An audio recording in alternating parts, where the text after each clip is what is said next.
What is good, everybody? It is your boy Pat the Designer back at it again. Listen, All-Star Weekend was lit, but that's not what we're here to talk about, all right? All right, because the Chicago Bulls have put it out there that they're looking for help to replace Gar Forman and John Paxson in the front office. And we here at Windy City The Breeze really hope that we could be that help, because we are going to give you 5 names that we think could be possible replacements for Gar Forman as general manager of the Chicago Bulls right after this. Boy, you better cue that intro because it's a good day for Chicago. On 1, on 2, on 3. Stop it! Did not do him like that! Mercy! Did you not get the memo?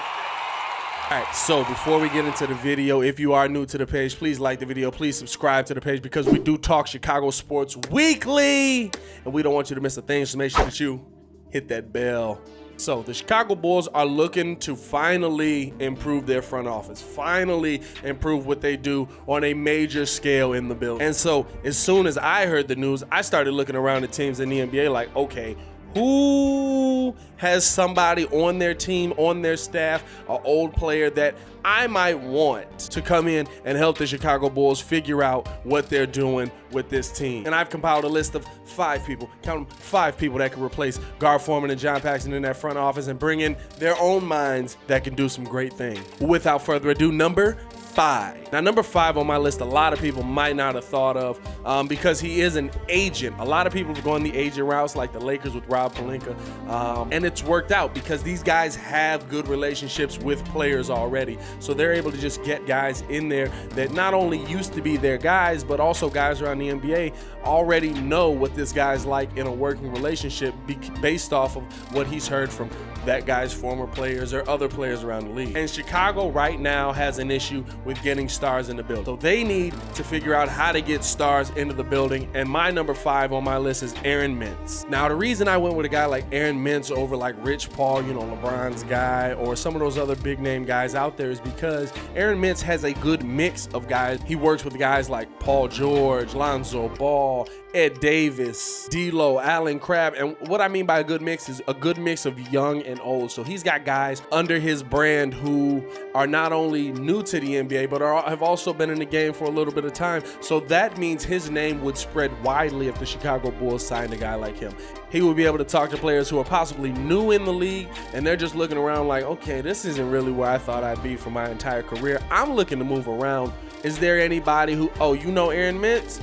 What's that guy like? You know what I'm saying? His name is already around these NBA circles. He's already doing some big things in the NBA as an agent. He's got some pretty big name guys under him. Like I said, he's got Paul George. So I think that he would be a good fit for the Chicago Bulls just from a standpoint of bringing guys in. Now, do I think that there would be some things that he would have to work on? He'd have to put some good people around him. Absolutely. But this job is all about putting good people around him. And as I go through my list, you will see that this is about the main guy, and then building guys around him is what he's good at. Now, before I continue with the video, I want to know in the comments below, who do you believe the Chicago Bulls should bring in as a possible GM replacement for Gar Forman? Now, number 4 on my list is Troy Weaver. He is currently the assistant GM at the Oklahoma City Thunder, and this is a guy who has been in the room with some big name people and has done something that I don't think a lot of guys on this list has done. He's pretty much built a lot with nothing. And what I mean by that is, of course, he helped build some great teams. You know what I'm saying? He helped build the teams with Kevin Durant, with James Harden, with Russell Westbrook. Of course, he built that. But what I look at is what he's helped build right now. We look at the Oklahoma City Thunder as kind of an afterthought, but these guys are a playoff team. Not only are they a playoff team, they're a playoff team after trading Paul George and Russell Westbrook. They have kept this ship afloat excellently, and I would love to see a guy like that come into the Bulls, look at what the Bulls have and say, okay, listen, maybe you don't have great talent here, but you've got enough talent to get into the playoffs, and we can put some pieces in that can build with this. We just got to find that guy that can continue to build this up. I think Troy Weaver will be able to come in, look at what the Bulls have already and say, I can make these things work. We need to make these crucial changes here, and we can have us a team that could possibly be, listen, The East is trash, at least going into the second round of the playoffs, you know what I'm saying? And you build off of that. This is a young team that you're trying to build off of. So I think Troy Weaver would be a good option to look at for the Chicago Bulls. Now, number 3 on my list, a name that Ringo J might remember well. Mr. Shane Battier, the director of basketball analytics for the Miami Heat. Now, I look at Shane Battier because of, like I said in my last video, why the Chicago Bulls have self-destructed. Shane Battier is a guy that not only brings knowledge, but also brings in the biggest voice in the room. He's somebody that nobody on this current Bulls team can say anything to when it comes to what he's accomplished in college and NBA, and now what he's accomplishing as an analytics director, which is also a big thing that the Bulls need to improve upon. When you look at Shane Battier's list of accomplishments, I took the liberty to jot down a few notes here, if you'll just give me a moment to adjust my spectacles. Naismith College Player of the Year 2001, NCAA Final Four Most Outstanding Player 2001, NCAA Champion 2001, NBA All-Rookie First Team 2002, two-time All-Defensive Second Team 2008-2009, two-time NBA Champion 2012-2013. Now, you may look at a lot of those stats and be like, oh, he run those on the coattail of LeBron. Listen. He is a respected player in this league, whether he won his championships on the coattail of LeBron. Listen, the fact that he has 2 rings on his finger already, the players are going to look to him and be like, all right, listen, this guy knows what he's talking about. He used to be one of us. He was one of us at the highest pinnacle of being one of us. And he's coming in here expecting championship excellence. The other thing that I love about Shane Battier is that head director of analytics. Oh my goodness. Could the Chicago Bulls finally be looking for a guy who's into analytics and maybe understands how this new NBA works for real and not just like coming up with some stupid system where it's like, yeah, I mean, if we shoot threes and shoot layups, we'll win, right? Now, number 2 on my list is a guy who is currently a GM, and it would be tough to pry him away, but I would love to see the Chicago Bulls go after him, and that's Arturas Karnisovas. Now, he's currently the GM of the Denver Nuggets, and we know what he's done with that Denver team. The problem is that Denver just extended him, so you'd have to offer him an arm and a leg probably to pry him out of there. But maybe the allure of coming to a big market like Chicago, being able to have all the money in the world to do what you want if you have that opportunity, is more of an allure than staying in Denver where you can sit there, build good teams, and smoke weed all. Yeah, it didn't sound right coming out of my mouth. His claim to fame is how the Denver Nuggets have drafted, which is something that I can give Gar Forman and John Paxson credit for. They have drafted those middle round guys well, and they built some of our favorite players in Chicago, let's be honest.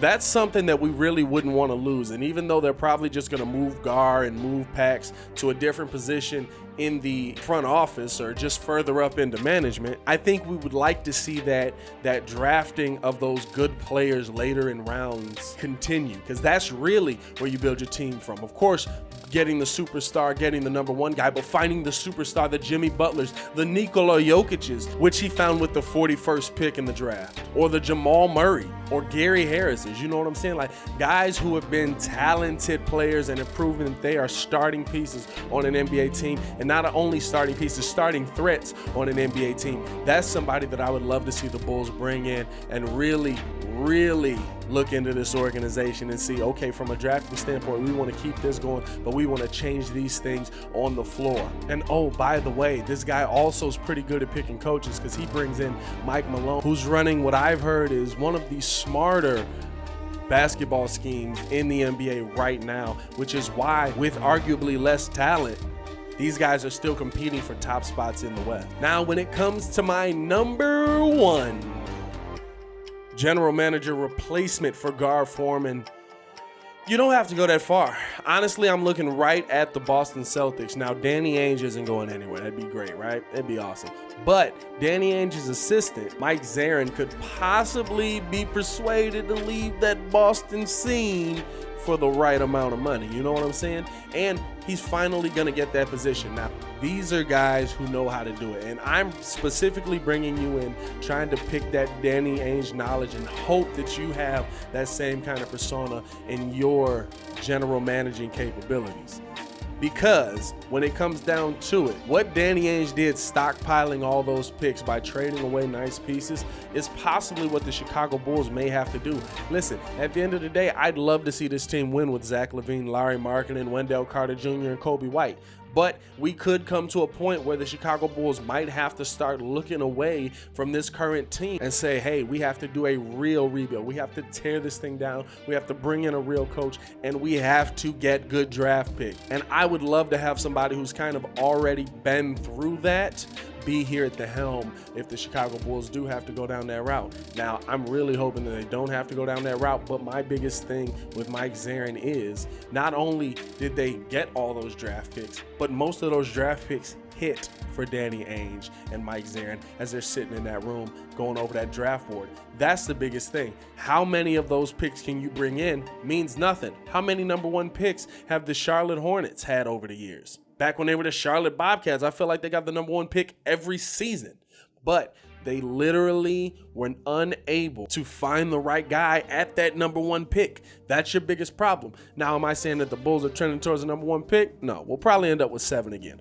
But I would love to see someone at the helm who knows how to hold on to the reins as this carriage is driving down that path, because there's a lot of people that'll just be completely thrown off when you look at doing a full rebuild. Hopefully the Chicago Bulls make some right decisions for once and they get the right guy in the building who's there to bring championship basketball back to Chicago. But at the end of the day, as every video ends, I want to know your thoughts. Let me know in the comments below, who do you believe the Chicago Bulls should bring in as GM or as president of basketball operations or even as head coach of the Chicago Bulls?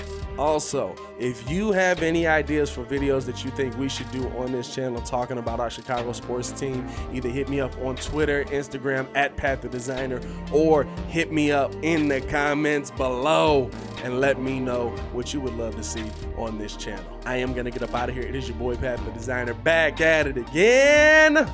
Y'all stay safe out here, Chicago. Peace.